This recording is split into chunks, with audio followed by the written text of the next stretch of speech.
আজকে ছুটির দিন, আজকে বানাবো মাটন কষা আর বাসন্তী পোলাও। এখানে সর্ষের তেল দিয়ে নিলাম, কিছুটা পরিমাণ লঙ্কার গুঁড়ো, লবণ দিয়ে নিলাম আমি। তারপরে এখানে টমেটো কুচি আর লঙ্কা, এখানে আদা রসুন কাঁচা লঙ্কা পেস্ট করে রেখেছিলাম ওটাও দিয়ে নিলাম, কিছুটা পরিমাণ কাঁচা পেঁয়াজ আর একটু টক দই ফাটিয়ে রেখেছিলাম সেটাও দিয়ে নিলাম। এবার অল্প একটু লবণ দেব,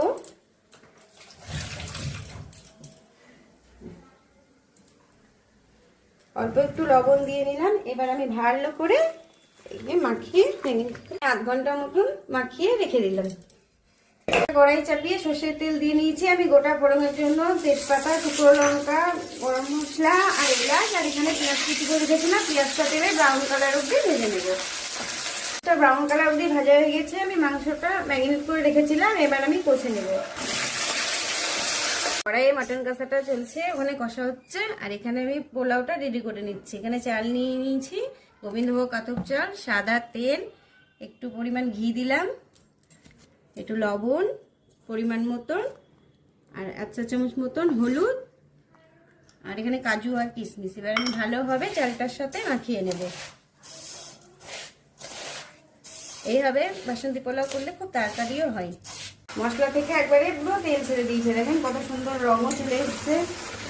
আমার মাটনটা কষা হয়ে গেছে, একবারে তেল তেল কষা কষা মাটন কষা। নিয়েছি সাদা তেল দিয়ে নিয়েছি, আমি কিছুটা ফোড়ন দিয়ে নিলাম, ওটা গরম মশলা, তেজপাতা, এলাচ, এখানে আদা জিরে কাঁচা লঙ্কা কষা হয়ে গেছে। এবার আমি চালগোনা দিয়ে ভালোভাবে একটু ভেজে নেব। একটু ভাজা ভাজা হয়ে গেছে, এখানে আমি গরম জল দিয়ে নিয়েছিলাম পরিমাণ মতন, এবার এটা দিয়ে ভালোভাবে নেড়ে নেবো।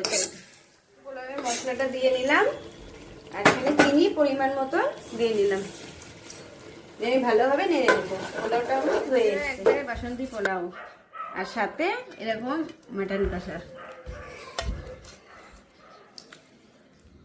মাটন কষা আর বাসন্তী পোলাও খাওয়া শুরু হয়ে গেল আজকে বুধবারের মেনু।